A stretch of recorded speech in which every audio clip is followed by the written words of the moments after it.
Assalamualaikum warahmatullahi wabarakatuh. Bismillahirrahmanirrahim. Alhamdulillahirabbil alamin. Wassalatu wassalamu ala asyrafil anbiya'i wal mursalin wa ala alihi wa ashabihi ajma'in. Allahumma salli wa sallim ala sayyidina Muhammad wa ala alihi wa ashabihi ajma'in. Baiklah pemirsa TPRI Riau Kepri dimanapun Anda berada, semoga kami temui Anda dalam keadaan sehat walafiat. Senang sekali rasanya kita bisa berjumpa ataupun bertatap muka kembali dalam acara kesayangan kita, yaitunya Penyejuk Kalbu. Baiklah pemirsa dimanapun Anda berada, alhamdulillah di studio sudah hadir bersama kita Al-Ustadz ataupun narasumber kita, yaitunya Al-Ustadz Mas Riyadi LCMA. Assalamualaikum Ustaz. Waalaikumsalam. Kaifa Ustaz? Alhamdulillah baik. Alhamdulillah Ustaz.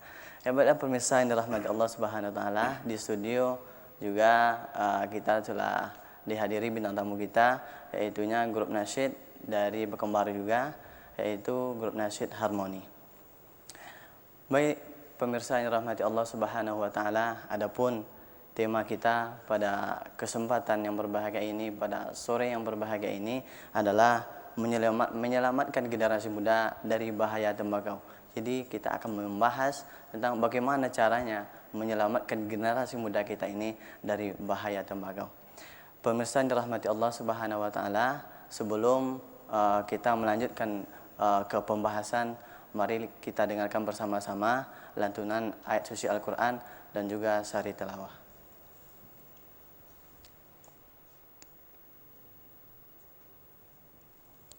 Assalamualaikum warahmatullahi wabarakatuh.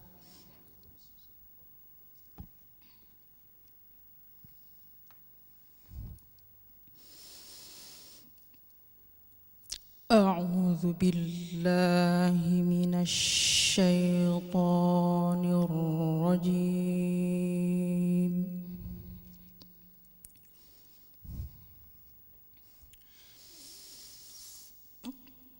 Bismillahirrahmanirrahim.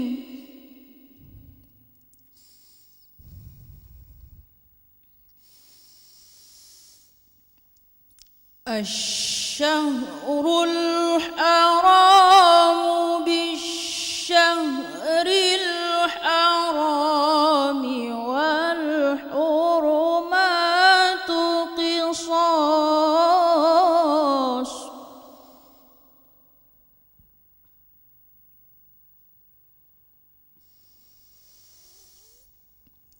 Faman i'tada 'alaikum fa'tadu 'alaihi bimithli ma i'tada 'alaikum.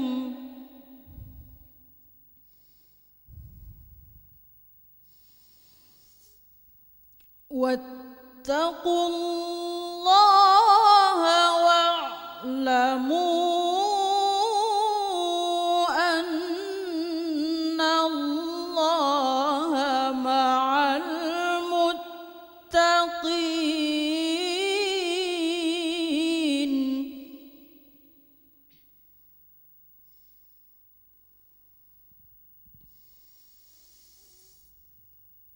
Wa anfiqu fi sabilillahi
Aku berlindung kepada Allah dari godaan syaitan yang terkutuk dengan menyebut asma Allah yang Maha Pengasih lagi Maha Penyayang.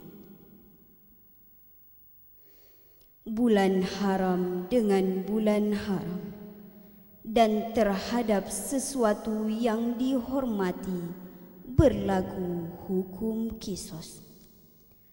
Oleh sebab itu, barang siapa menyerang kamu, maka seranglah dia setimpal dengan serangannya terhadap kamu. Bertakwalah kepada Allah dan ketahuilah bahwa Allah beserta orang-orang yang bertakwa. Dan infakkanlah hartamu di jalan Allah, dan janganlah kamu jatuhkan diri sendiri ke dalam kebinasaan dengan tangan sendiri. Dan berbuat baiklah, sungguh Allah mengetahui orang-orang berbuat baik. Maha benar Allah dengan segala firman-Nya. Assalamualaikum warahmatullahi wabarakatuh.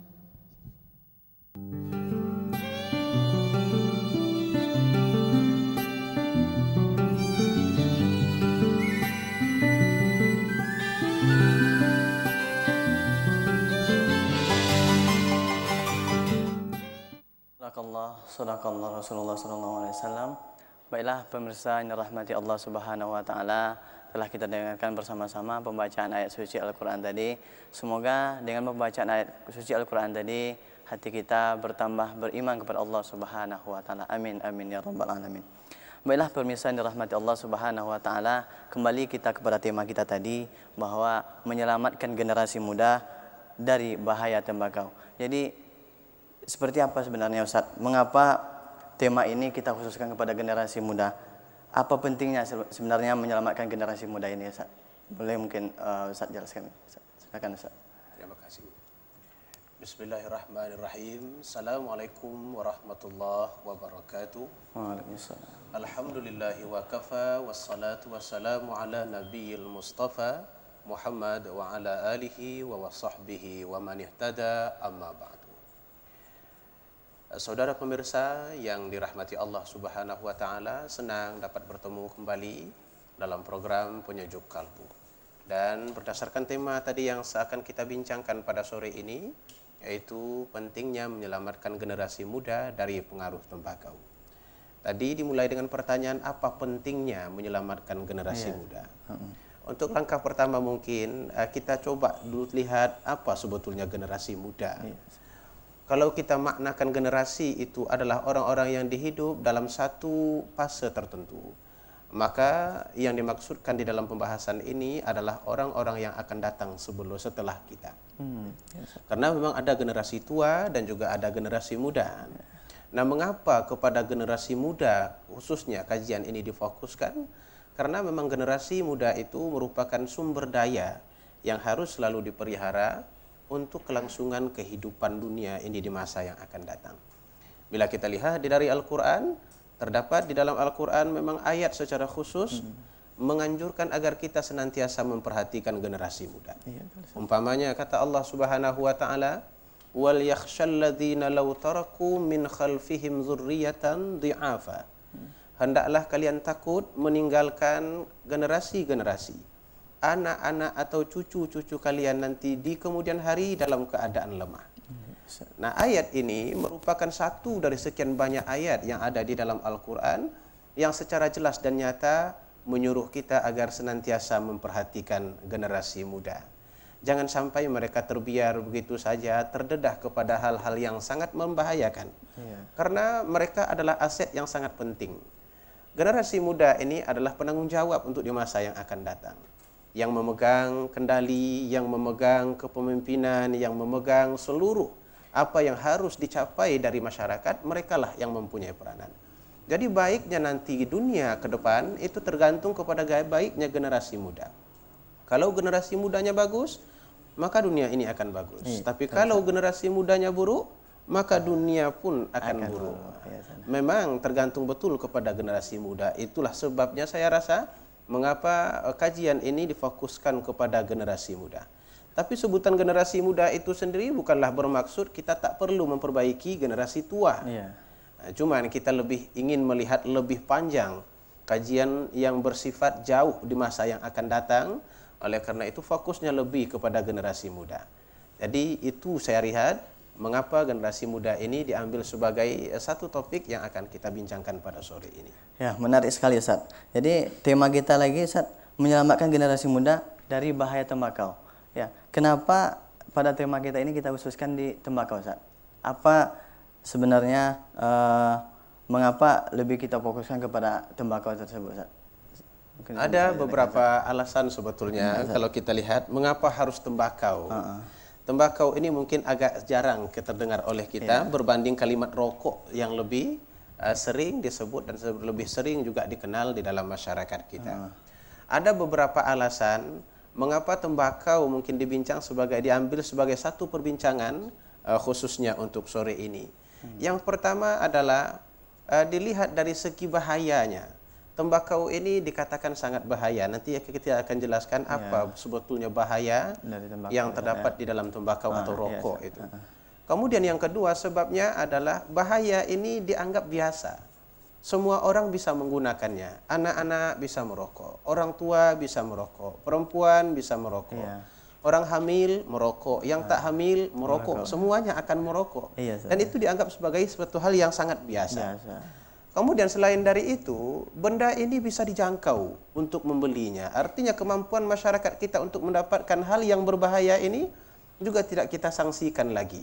Bahkan kalau kita lihat sekarang, Indonesia merupakan negara yang memiliki jumlah perokok yang terbanyak. Jumlah orang yang menggunakan tembakau terbanyak. Dan sekian persen, saya baca kemarin itu ada 30% itu berada di peringkat anak-anak. Artinya anak-anak pun mampu membeli, padahal mungkin mereka cuma hanya disediakan beberapa ribu saja duit jajanan sekolahnya. Tapi sebahagian ternyata dari duit jajanan itu masih mampu mereka menjangkau untuk membeli tembakau ini.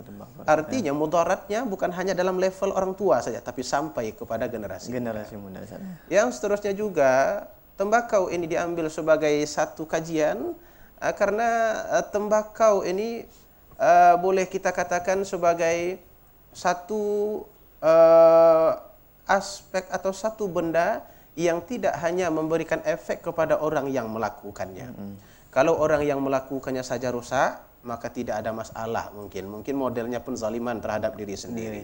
Tetapi yang menjadi masalah para pelaku-pelaku yang menggunakan tembakau, mereka juga bisa menularkan penyakitnya kepada orang lain. Seperti yang kita ketahui dari berbagai tinjauan kesehatan, orang yang menghisap asap rokok setelah dikeluarkan dari perokok itu jauh lebih berbahaya daripada perokok itu sendiri. Oleh karena itu yang kena bukan hanya pelaku, tapi juga orang lain. Kalau kita bandingkan dengan perbuatan-perbuatan lain yang juga dilarang oleh agama, umpamanya narkoba, kita tidak menutup mata bahwa ia sangat berbahaya. Tetapi narkoba ini hanya berefek kepada orang yang menggunakannya saja. Dia tidak akan berefek kepada yang lain. Paling nanti dia overdosis dan kemudian mati. Tapi kalau rokok, begitu dihisap dan dikeluarkan, ada di sebelah anak-anak, ada di sebelah orang hamil, ada di sebelah lagi orang tua, ada yang berpenyakit asma, berpenyakit paru-paru. Di semua tempat orang akan dikenai oleh bahaya tembakau ini. Itu yang saya rasa yang menyebabkan dan yang melatar belakangi mengapa fokus anak muda dan kemudian tembakau yang sengaja diangkat. Wallahu a'lam. Sangat menarik sekali Ustaz. Jadi dapat kita pahami bersama-sama bahwa tembakau itu memiliki dampak yang sangat bahaya terhadap generasi Ustaz. Jadi dikatakan tadi bahwa Indonesia ini termasuk yang terbanyak menggunakan tembakau. Jadi tembakau ini boleh kita katakan ini masalah baru Ustaz ya. Jadi sebenarnya kalau lihat dari sejarahnya, kapan sebenarnya tembakau ini ataupun rokok ini diperkenalkan Ustaz? Memang kalau dilihat dari aspek sejarah, tembakau ini bukanlah perkara satu benda yang sudah lama betul ya. Di Indonesia baru dikenal pada akhir abad ke-19. Yang diambil dari kebiasaan orang-orang Kudus. Saya lihat orang Kudus yang biasa melakukannya dalam bentuk lintingan. Dan kemudian itu membudaya, baru kemudian lagi dijadikan sebagai bahan bisnis oleh seorang bernama Niti Semito. Niti Semito namanya. Beliau mendirikan satu perusahaan yang memang khusus untuk membuat rokok. Dari perusahaan inilah kemudian berkembang di Indonesia rokok seperti yang kita lihat sekarang. Walaupun perusahaan itu tidak lama bertahan, tapi itulah cikal bakal adanya rokok di Indonesia. Itu kalau kita lihat dari konteks Indonesianya. Bila dilihat dari konteks dunia, sebetulnya rokok sudah dikenal dari abad ke-9 lagi. Juga sudah cukup lama saya rasa. Abad ke-9 itu di Amerika Tengah. Oh, Amerika Tengah. Orang-orang Amerika Tengah itu sudah lebih duluan mengenal bentuk-bentuk pengasapan ini yang digunakan di dalam budaya-budaya atau digunakan dalam aktivitas keagamaan. Jadi kalau mereka membuat satu program-program keagamaan, mereka selalu menghisap benda-benda yang bisa mengeluarkan asap. Inilah yang dikatakan sebagai permulaan rokok secara mendunia.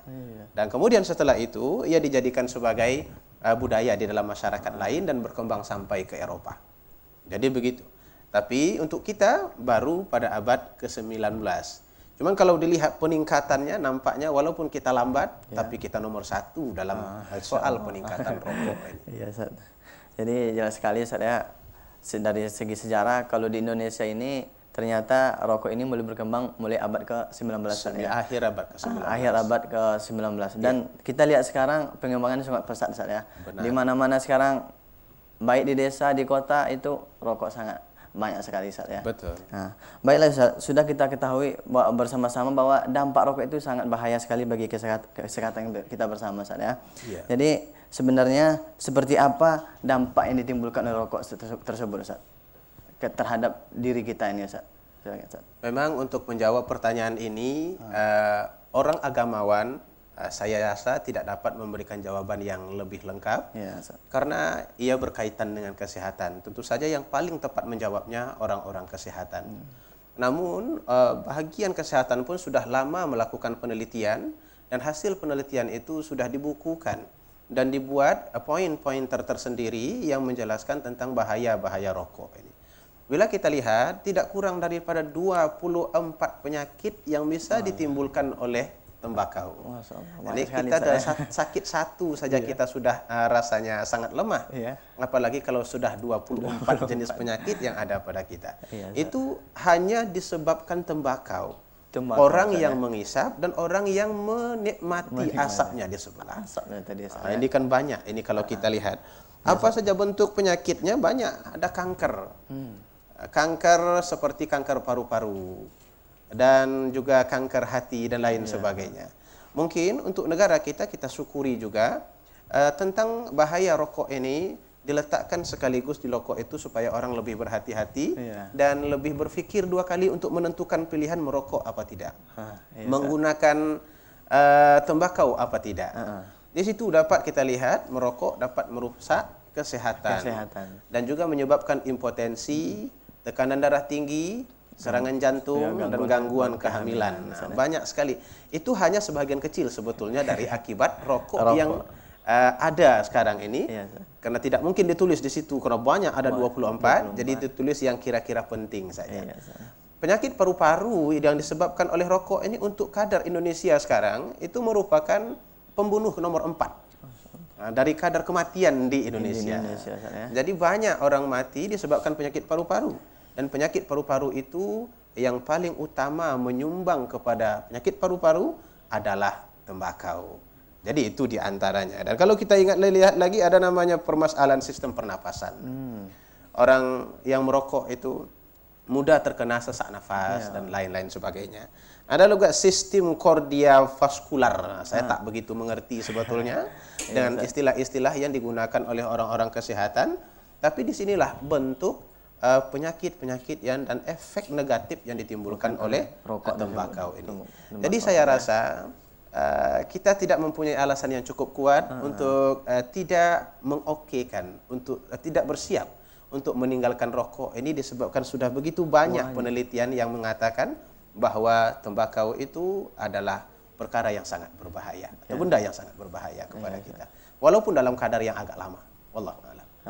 Baik Ustaz. Jadi kita tahu dari segi kesehatan sangat banyak sekali Ustaz ya. Benar. Dampak negatif dari rokok tersebut. Betul. Jadi bukan zaman sekarang bukan hanya dari golongan ahli kesehatan saja yang berbicara tentang rokok tersebut Ustaz. Iya. Dari ulama mungkin ada pendapat mereka tentang rokok tersebut. Jadi sebetulnya bagaimana pandangan Islam tentang rokok atau tembakau ini Ustaz? Memang pembahasannya dibahas dari beberapa sisi. Iya, Ustaz. Kalau kita bertanya tentang tembakau kepada kaum medis, maka mereka akan menjawabnya dari segi kesehatan.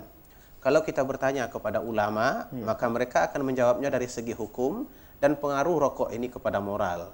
Saya rasa hanya itu yang bisa dijelaskan oleh ulama, karena itu pula bidang yang bisa mereka geluti dalam hal yang berkaitan dengan rokok ini. Bila kita lihat dalam pandangan agama kita, karena sudah disebutkan bahwa rokok itu berbahaya, tidak ada bahaya yang dibolehkan dalam agama kita.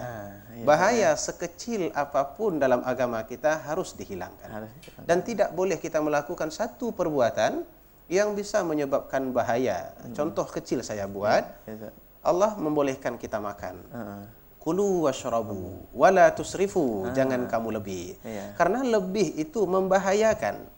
Padahal pada awalnya boleh, tapi lebih itu membahayakan. Allah larang benda itu, walaupun kemungkinan besar lebihnya itu tak begitu nampak dan tak begitu ketara bahayanya untuk masa sekarang. Tapi di masa yang akan datang akan nampak oleh kita efeknya kepada jasad dan fisik kita. Oleh karena itu, di dalam rokok itu sendiri kita menggunakan, agama Islam sudah menggunakan satu konsep untuk menghilangkan semua bentuk perkara yang memudaratkan. La darar wala dirar. Jangan memudaratkan dan tidak pula kita boleh dimudaratkan oleh orang lain. Artinya jangan kita merusak dan jangan kita dirusak. Jangan kita mengganggu dan jangan pula diganggu. Saya pikir orang yang menghisap tembakau, dia mengganggu untuk dirinya sendiri, walaupun mungkin dia menikmatinya. Tapi kemudian dia mengeluarkan asap yang sangat mengganggu orang lain. Tidak pernah kita lihat orang yang tidak menutup hidung ketika berdekatan dengan orang yang merokok. Itu tandanya mereka terganggu. Yang mengganggu orang lain itu termasuk di antara perkara yang harus dihilangkan. Jadi begitu. Kemudian juga kita lihat di dalam agama kita tidak melihat satu permasalahan itu secara instan. Bahkan kalau bahaya itu pun bukan dalam kadar yang cepat, maka agama kita juga melarangnya. Rokok ini banyak yang mempersoalkan, atau tembakau itu banyak yang mempersoalkan bahayanya kan datang secara perlahan. Mungkin 20 tahun setelah dia menjadi perokok berat, atau 5 tahun setelah itu baru kemudian nampak gejala-gejala penyakit yang disebutkan oleh tim medis tadi. Namun agama kita lebih mengambil jalan menghalangi daripada mengobati. Mencegah lebih baik daripada mengobati. Maka segala bentuk tindakan yang bisa menyampaikan kepada bahaya itu, agama kita awal-awal lagi sudah mencegahnya. Baik yang berkaitan dengan diri kita sendiri atau dengan orang lain, secara langsung ataupun tidak langsung. Ada di dalam Al-Quran, kalau kita tengok larangan Allah, jangan bunuh diri. Wala taqtulu anfusakum innallaha kana bikum rahima. Jangan kamu membunuh dirimu.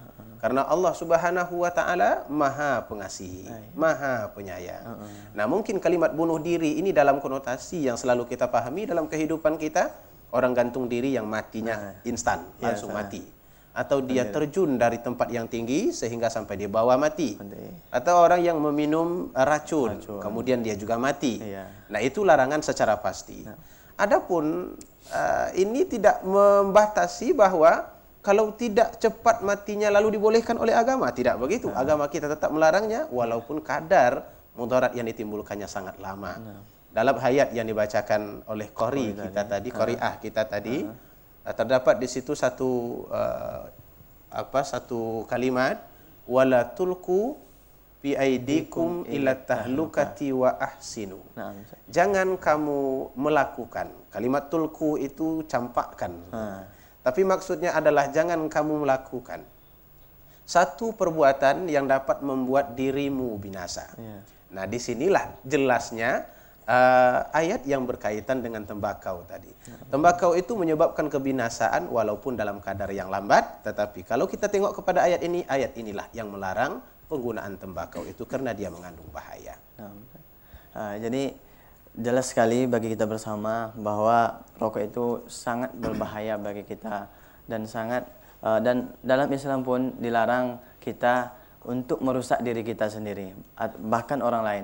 Karena rokok ini ternyata bukan hanya merusak diri kita, tetapi juga merusak bagi orang lain, Ustaz ya. Benar. Jadi sebenarnya ada sebagian orang, Ustaz, beranggapan ataupun beralasan bahwa rokok ini ada manfaatnya, katanya, Ustaz.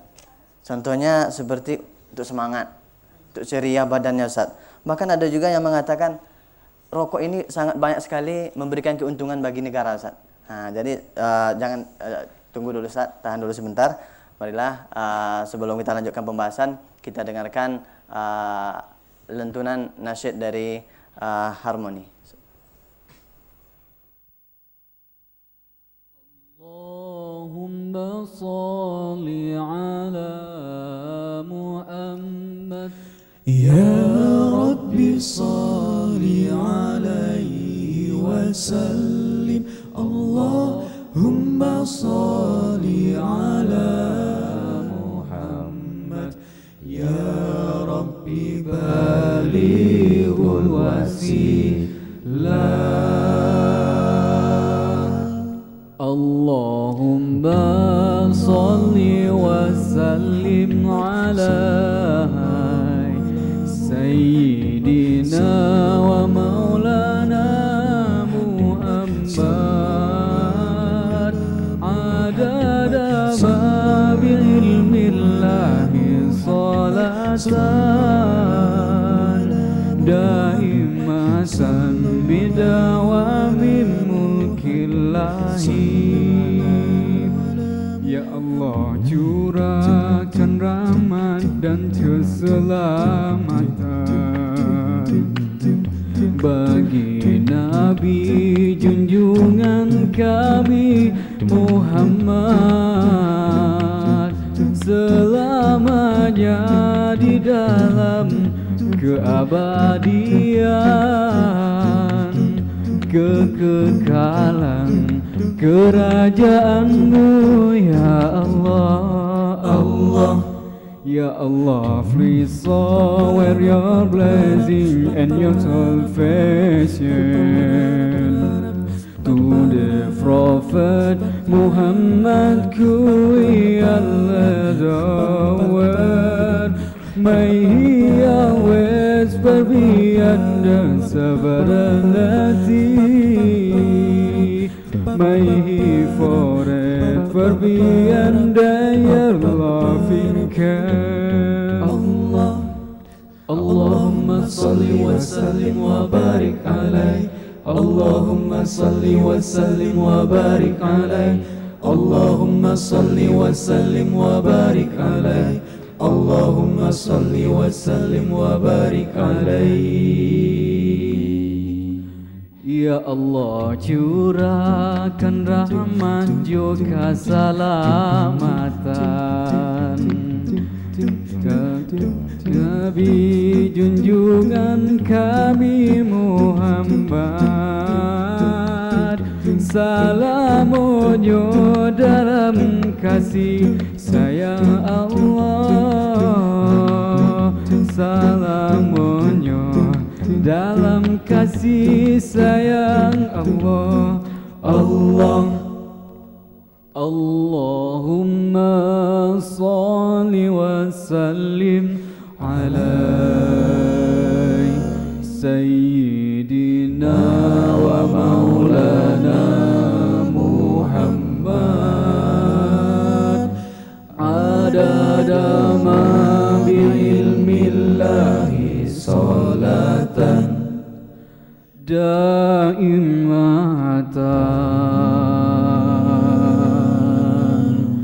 bidawami mulkillahi.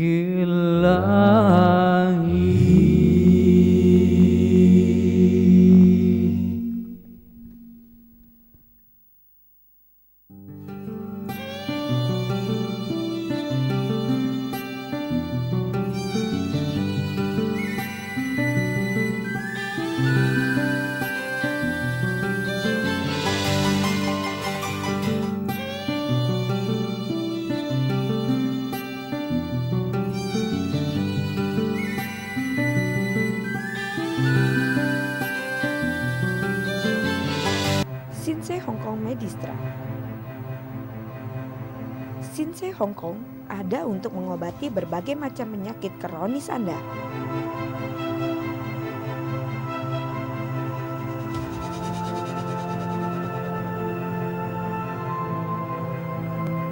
Hasil pengobatan sangat spesial dengan menggunakan resep berharga berkhasiat dan dapat dengan cepat membasmi akar penyakit.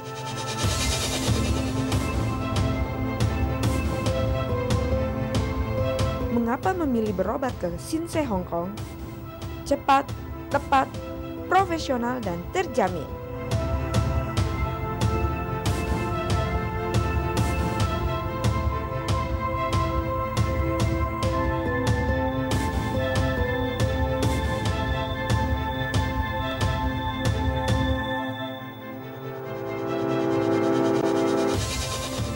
Ahli dalam mengobati berbagai macam penyakit seperti penyakit kanker, penyakit rinitis atau radang hidung, asma, penyakit ginjal, impotensi dan ejakulasi dini, penyakit prostat, penyakit infertilitas laki-laki dan perempuan, kelumpuhan, penyakit jantung, rematik, wasir, diabetes, dan penyakit yang susah diobati lainnya.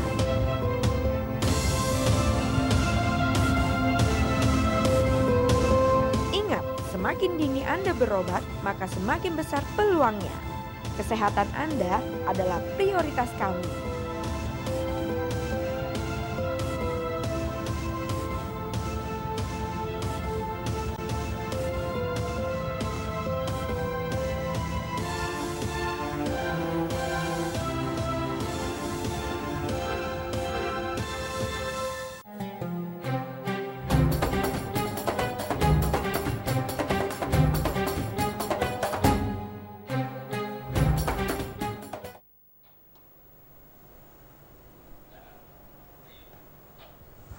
Baiklah pemirsa dimanapun Anda berada, senang sekali bisa kembali lagi kita bersama-sama. Jadi kita terhenti tadi Ustaz, bagaimana ternyata sebagian orang ada yang berpendapat bahwa rokok itu mempunyai manfaat Ustaz ya. Seperti semangat, jadi merokok dia semangat gitu, ceria hidupnya gitu Ustaz. Bahkan rokok ini sangat banyak sekali memberikan keuntungan bagi negara kita ini Ustaz. Mungkin ada miliaran, bahkan triliunan mungkin Ustaz ya. Jadi sebenarnya bagaimana Islam melihat persoalan ini Ustaz? Nah, Ustaz. Baik, di dalam agama kita memang manfaat itu tidak pernah dinafikan. Ya, Ustaz. Tapi juga tidak boleh dalam konsepnya manfaat itu kita ambil jika kemudaratannya lebih besar.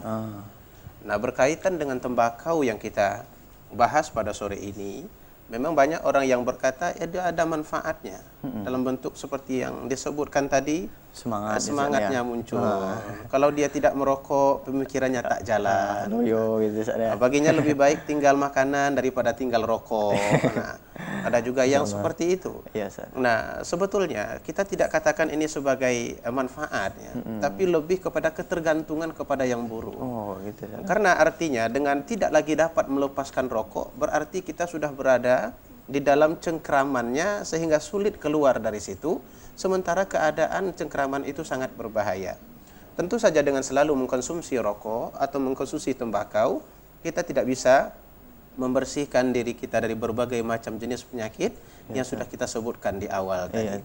Oleh karena itu, dalam konsepnya menurut agama kita, menolak kemudaratan itu lebih baik daripada mengambil manfaatnya. Ini mudaratnya ada, manfaatnya ada. Maka lebih baik kita meninggalkannya sama sekali daripada kita mengambil manfaatnya dengan juga melakukan kemudaratannya.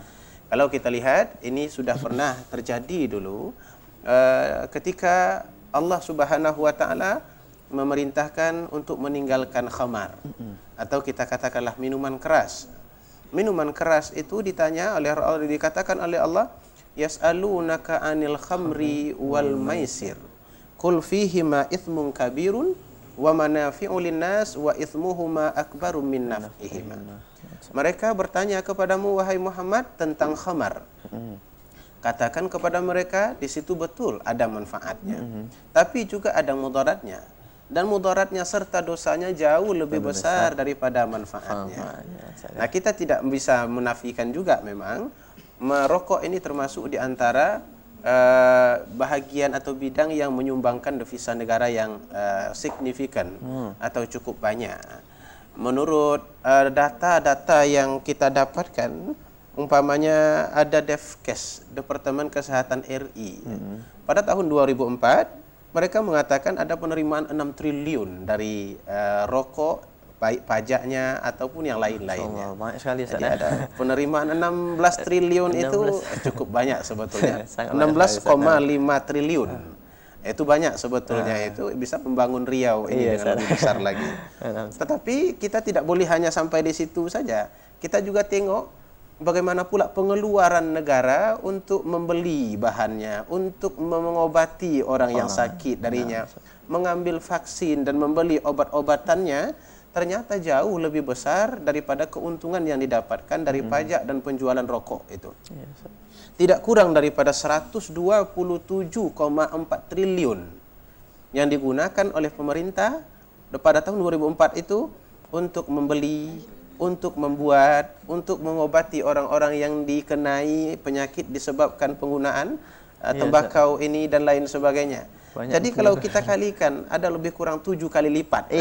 Jadi kita berjualan sekarang ini sepertinya bukan berjualan untung, tapi berjualan rugi.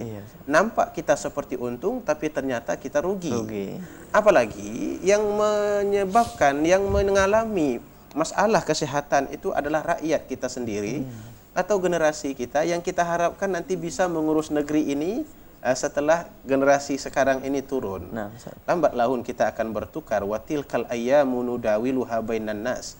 Hari itu selalu bertukar di antara manusia. Sekarang kita yang mengurus, nanti generasi yang lain pula yang akan mengurus kita.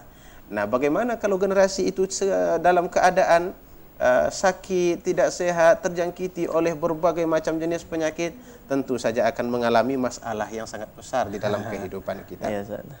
Jadi itu prinsip agama kita, tidak membolehkan mengambil manfaat jika dalam pengambilan manfaat itu ada mudaratnya.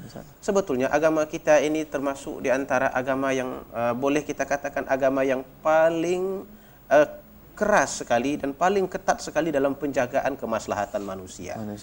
Sehingga hal-hal yang mungkin membahayakan sama sekali tidak dibolehkan. Kalau kita lihat dalam konsepnya, ada beberapa perkara yang selalu dijadikan sebagai dasar agama kita untuk selalu dijaga. Umpamanya menjaga akal. Akal ini memang tak boleh kita sia-siakan karena adalah anugerah yang sangat besar dari Allah Ta'ala. Itulah yang membedakan antara manusia dengan malaikat dan membedakan antara manusia dengan hewan. Oleh karena itu harga akal itu tidak bisa dibeli dengan duit. Maka kalau kita takut sekali kehilangan uang, takut sekali kehilangan emas, maka seharusnya kita lebih takut kalau kehilangan akal. Nah, oleh karena itu agama kita tidak mau manusia itu menyia-nyiakan akalnya. Maka segala tindakan yang bisa menyebabkan akal kita tidak berjalan, di-cut dan langsung diputuskan oleh Allah Subhanahu wa taala. Umpamanya dalam khamar itu. Kullu muskir kullu khamrun muskir. Setiap khamar itu memabukkan. Orang yang mabuk itu tak sadar sebab otaknya sudah tidak bisa berjalan lagi. Akalnya sudah tidak bisa berjalan. Wa kullu muskirin haram. Dan setiap yang memabukkan itu adalah haram. Mengapa diharamkan? Karena akan merusak akal. Begitu juga kalau kita tengok tujuan agama kita ini memelihara harta benda. Dalam merokok itu atau dalam mengisap tembakau itu banyak sekali yang sudah dihabiskan. Bayangkan saja satu bungkus 12.000 rupiah. Ada orang yang mengisapnya sampai 3 bungkus satu hari. Artinya kalau 3 kali 12 saja itu sudah 36.000 satu hari. Sementara mungkin gaji tidak begitu banyak. Rokok aja baru untuk rokok saja lebih kurang 900.000 dalam satu bulan. Gaji nanti 2.500.000, akhirnya terpotong lebih banyak untuk rokok. Kalau ada manfaatnya, nampak oleh kita kegunaannya, tidak mengapa. Tapi ternyata ini dibuang-buang begitu saja. Ambil, beli dan dibakar. Itu akan terbuang. Maka ini dianggap oleh agama kita sebagai pemubaziran harta benda. Itu juga yang tidak dibolehkan oleh agama kita. Dan dasar penetapan hukum nanti berada di sini. 1, menghilangkan akal. 2, pemubaziran harta benda. Dan kemudian juga menjaga diri. Nah, ini berkaitan dengan penyakit yang ditimbulkan oleh tembakau yang dikonsumsi, baik secara berlebihan ataupun tidak. Maka agama kita nanti tidak membolehkan merokok, tidak membolehkan menggunakan tembakau dan lain-lain sebagainya itu kalau sekiranya ia bisa merusak diri. Kemudian juga keturunan. Nah, ini semuanya berkaitan nampaknya dengan tembakau yang dibincangkan pada sore ini. Tembakau itu bila dihisap oleh orang yang sedang hamil, di rokok itu tertulis gangguan kehamilan. Kan sudah nampak sekali di situ. Ya, jelas sekali, ada penelitian. Jadi ternyata orang-orang yang sedang hamil kalau mereka merokok berakibat kepada janinnya. Anak-anak kecil yang dekat dengan seorang ibu yang perokok, maka mereka paling mudah terserang asma. Jadi paru-parunya akan kena. Nah, inilah akibat dari rokok, dari tembakau itu. Keturunan Ustaz ya? Iya. Dia bisa memberikan kepada anak, menularkannya kepada anak-anaknya sebab ibunya melakukan. Oleh karena itu agama kita tidak membolehkannya sama sekali karena merusak diri. Kemudian yang seterusnya lagi menjaga kehormatan. Saya tertarik dengan pendapat Profesor Farid Amuluk. Beliau ini adalah ketua Komisi Nasional Pengendalian Tembakau. Pada tahun 2010 beliau mengatakan secara lantang bahwa tembakau itu adalah gerbang kemaksiatan.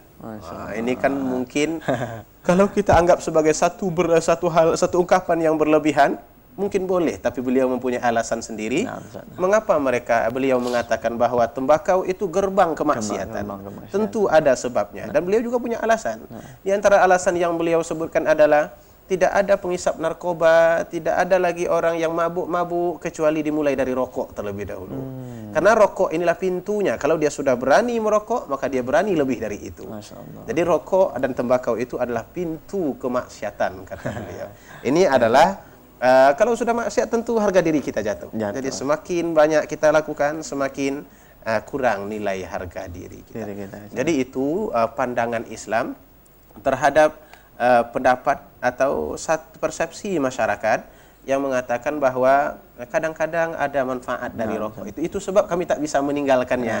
Sebenarnya sudah saatnya lagi kita tidak lagi berkata begitu, karena hal yang paling berbahaya sudah dipastikan sehingga sekarang. Ya, menarik sekali Ustaz. Jadi ternyata tadi sebagian orang mengatakan rokok ini mempunyai manfaat Ustaz. Ternyata setelah diteliti ternyata mudaratnya lebih banyak daripada manfaatnya Ustaz ya. Benar. Jadi dalam agama Islam kita kalau mudarat itu lebih banyak daripada manfaatnya, kita tinggalkan Ustaz ya. Bahkan walaupun mudarat itu tak banyak harus juga ditinggalkan. Gitu Ustaz. Karena mengandung mudarat. Agama kita ini agama yang senantiasa ingin menjaga diri kebaikan kita dunia dan akhirat. Ustaz. Kemudian ada juga sebagian orang mengaitkan rokok ini adalah hak saya katanya Ustaz. Jadi dia merokok, mengapa kamu merokok? Ini hak saya Ustaz. Nah, ini hak saya katanya. Jadi bagaimana Islam memandang hal ini Ustaz? Islam sebetulnya agama yang penuh dengan toleransi. Ustaz. Islam tidak pernah merampas hak orang lain untuk melakukan apa saja yang menjadi haknya. Ya hanya Islam memberikan peraturan. Jangan sampai ketika kita mengambil hak lalu kita menghilangkan hak orang lain. Saya boleh merokok, tapi jangan sampai rokok saya itu menghilangkan hak orang lain untuk mendapatkan udara yang segar, udara yang sehat, kesehatan. Nah, kalau saya rampas hak mereka mendapatkan udara yang baik dan kemudian kesehatan itu artinya saya sudah merampas hak orang lain. Jika saya merampas hak orang lain, saya tidak boleh lagi berbicara tentang hak yang seharusnya yang boleh saya lakukan dalam bentuk merokok tadi. Jangan kita hanya mengetahui bahwa ini hak saya, tapi kita juga harus tahu apa kewajiban saya. Hak saya adalah merokok, kewajiban saya menghindarkan diri saya dan orang lain dari bahaya rokok ini. Nah, kalau kita bisa mengkombinasikan kedua-duanya, maka silahkan merokok mungkin. Pakai dulu satu yang pertama, ini hak saya, boleh pakai hak saya. Tapi kewajiban kemudian, apa kewajiban saya terhadap rokok ini? Jangan ganggu orang lain dan jangan bahayakan diri kita sendiri. Kalau kita bisa tidak membahayakan karena merokok atau tidak bisa tidak mengganggu orang lain, silahkan pakai rokok. Di mana kita akan pakai? Tidak ada tempatnya yang lain. Tidak ada tempatnya. Payah sekali kayak itu tuh Ustaz ya. Iya, benar. Sangat payah sekali. Jadi ternyata tentang hak tadi, kalau hak kita ini dan kewajiban kita lebih besar, kita laksanakan kewajiban dulu Ustaz ya. Jadi memang kewajiban itu harus selalu. Yang menjadi timpang sekarang ini adalah orang selalu berbicara tentang hak tapi kurang mengerti dengan kewajiban. Kewajibannya, Ustaz. Kadang-kadang lupa akan kewajibannya. Benar. Ustaz, ya. Saya pernah menyebutkan juga di dalam acara seperti ini Ustaz. satu istilah baru yang harus kita kembangkan yang sampai sekarang belum lagi pernah disebut. Biasa kita cuma mengenal hak asasi, sekarang harus ada kewajiban asasi. Kalau kita sudah berikan kewajiban asasi, kita pasti hak kita datang sendiri. Tanpa kita minta akan diberikan oleh orang Jadi lain. kewajiban dulu baru hak gitu. Ustaz, Baru ya. hak. Sama seperti kita bekerja, kita akan menerima gaji. Ustaz. Kita beramal ada pahala, kita berbuat ada balasan. Nah begitu juga kalau kita menghormati, orang akan hormati kita. Kalau kita menghargai, orang akan hargai kita. Begitu juga dalam hal merokok ini. Kalau kita hindarkan orang lain, pasti orang lain pun akan memberikan haknya kepada kita. Iya, Ustaz.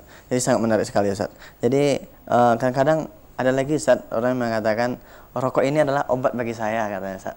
Contohnya jika tidak merokok dia kepalanya sakit, pusing-pusing kepalanya, kemudian tidak bisa konsentrasi kalau tidak merokok, katanya, Ustaz. Nah, jadi kalau di sini kan mereka menjadikan rokok itu sebagai obat itu, Ustaz. Jadi bagaimana pandangan Islam, Ustaz, tentang perkara yang berbahaya untuk dijadikan obat, Ustaz? Ini sebenarnya rokok itu kan berbahaya, Ustaz. Jadi mereka jadikan obat. Jadi bagaimana pandangan Islam tentang hal tersebut, Ustaz? Sebenarnya kalau kita dengar statement dan kemudian komentar orang-orang yang menggunakan tembakau itu, maka tidak akan pernah habis. Ada saja alasan dan perkara-perkara yang dijadikan sebagai sebab untuk dia merokok itu. Tetapi agama kita juga mempunyai tuntunan. Tidak melepaskan begitu saja. Menjadikan satu benda yang mempunyai bahaya sebagai obat adalah terlarang di dalam agama kita. Karena tidak pernah Allah Subhanahu wa taala menurunkan obat dalam barang-barang yang berbahaya. Mungkin kita kiaskan kepada khamar lah atau minuman keras. Pernah ditanya ketika Rasulullah sallallahu alaihi wasallam masih hidup, adakah saya boleh berobat dengan minuman keras? Sekarang kan banyak orang berobat dengan minuman keras. Katanya kalau tidak minum minuman keras, lambat sehatnya. Kalau sudah minum minuman keras, cepat sehatnya. Pernah juga begitu ditanya dulu semasa Rasulullah sallallahu alaihi wasallam, tapi Nabi memberikan satu penguatan atau satu ketetapan bahwa Allah Subhanahu wa taala dan juga agama kita tidak pernah merestui adanya obat di dalam benda yang haram. Innahu laisa bidawa, itu bukan obat kata Nabi, walakin da, tapi itu adalah racun. Penyakit. Itu adalah penyakit. Karena ini kalau kita lihat ada beberapa hadis yang menyentuh itu dan menjelaskan tentang itu. Ada lagi Rasulullah berkata, Innallaha anzalad da wad dawa. Allah turunkan penyakit dan obat.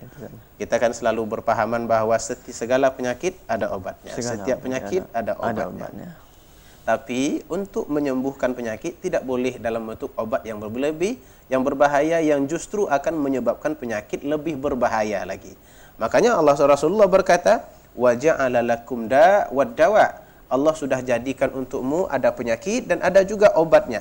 Fatadawau wa la tadawau biharam. Maka berobatlah kamu, tapi jangan kamu berobat dengan benda-benda yang haram.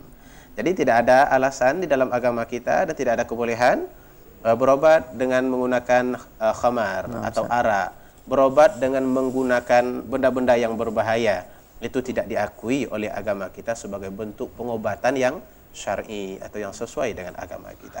Jadi jelas sekali bahwa rokok itu tidak bisa kita jadikan alasan bahwa rokok itu adalah obat bagi kita, Ustaz, ya. Benar. Jadi memang Allah dan Rasulullah tidak menghalalkan yang haram itu dijadikan dijadikan obat, Ustaz, ya. Tidak dibolehkan. Tidak boleh, Ustaz, ya. Iya.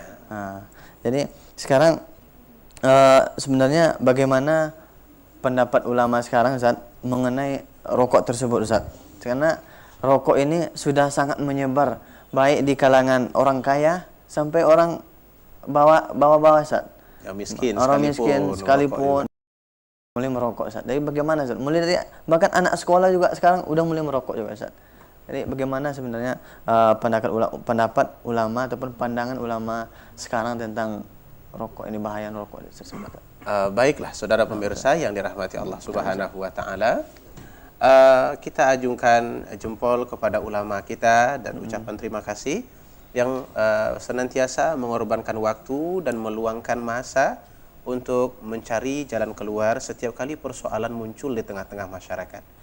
Tidak terkecuali rokok yang sedang kita bahas pada sore ini atau tembakau ya. Tadi tembakau judulnya. Iya, Kita bawanya ke rokok karena rokok lebih dikenali daripada tembakau.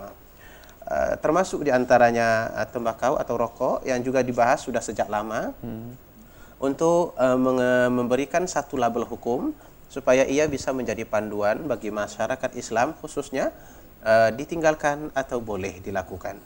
Dan kalau kita lihat ada beberapa aspek yang diperhatikan oleh ulama kita dalam menilai rokok yang diletakkan hukum ini. Yang satu diantaranya adalah mudaratnya. Mudarat rokok ini dianggap sebagai ilat atau sebab utama pemberian label hukum yang nanti kita akan sebutkan. Ilat atau sebab yang menjadikan ulama kita mengatakan rokok ini sangat berbahaya karena berdasarkan informasi dari medis tadilah. Karena bahayanya pasti dan kemudian bahayanya juga besar, tidak hanya berkaitan dengan diri sendiri tapi juga bisa berakibat buruk kepada orang lain. Nah, dari itu nyatalah bahwa tembakau ini adalah satu hal yang sangat berbahaya. Kemudian di dalam agama kita bahaya itu harus ditinggalkan. Dan oleh karena itu satu perkara bahaya yang apabila disuruh oleh agama kita ditinggalkan, maka kadarnya adalah wajib ditinggalkan. Dan jika kita tidak meninggalkannya, maka kita telah melakukan hal-hal yang haram untuk dilakukan. Oleh karena itu, boleh disimpulkan bahwa rokok ini menurut pandangan ulama kita secara umum adalah haram. Tindakan itu adalah tindakan haram karena memudaratkan badan sendiri, memudaratkan orang lain, dan juga membazirkan keuangan. Tiga aspek itu yang dilihat sebagai sebab mengapa ia diharamkan. Walaupun mungkin ada sesetengah yang mengatakan makruh, tapi nampaknya sampai sekarang selalu ada perkembangan untuk lebih cenderung mengatakan haram karena sudah pasti nampak kemudaratannya secara medis. Jadi begitu. Jadi jelas sekali saya bahwa ulama sekarang berpendapat bahwa memang rokok ini haram Ustaz ya. Karena banyak sekali yang dirugikan baik dari segi diri kita, diri manusia tersebut ataupun orang lain, bahkan harta Ustaz ya. Sangat betul. Dirugikan juga Ustaz. Terus bagaimana sebenarnya Ustaz, kita sebagai umat Islam, bagaimana sikap kita sebagai umat Islam tentang rokok ini tersebut. Tahan dulu Ustaz ya. Baik. Jadi marilah pemirsa dimanapun Anda berada, mari kita dengarkan lantunan nasyid dari Nasyid Harmoni. Silakan Ustaz. Cek cek.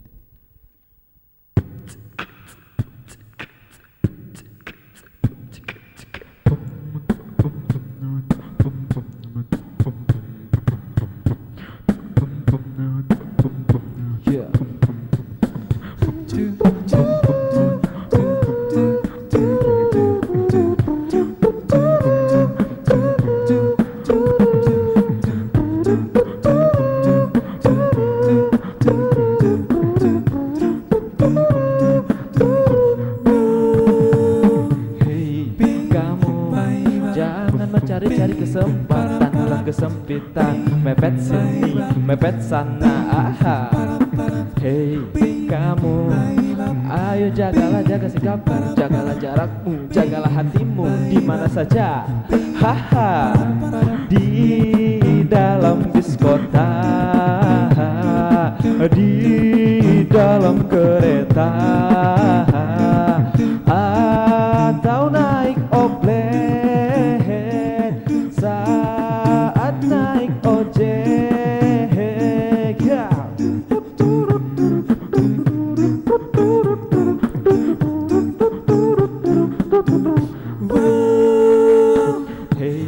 kamu, kalau kau ada kesempatan, jangan kau turutkan, jangan kebablasan. Itu hanya bisikan nafsu setan. Stop mas, jangan nonton mbak, jaga pandangan mas. Dari pandangan mata bisa jadi kerasukan apa saja bisa jadi gila. Jangan mepet-mepet, jangan mepet-mepet, jangan mepet-mepet.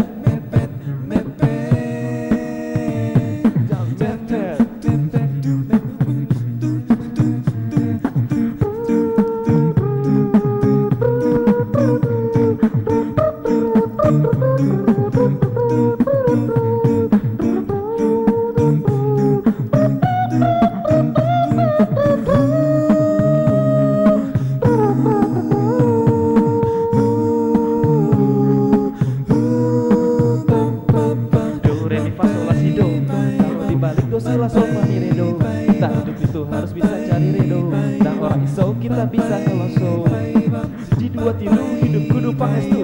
Hidup pengen rasa ngikutin Allah nek estu. Papat kulipat jangan sampai maksiat, usahakan taat untuk bakal akhirat. Betul tidak? Hello everybody, let's go together, let's go to the right way, not go to the sea.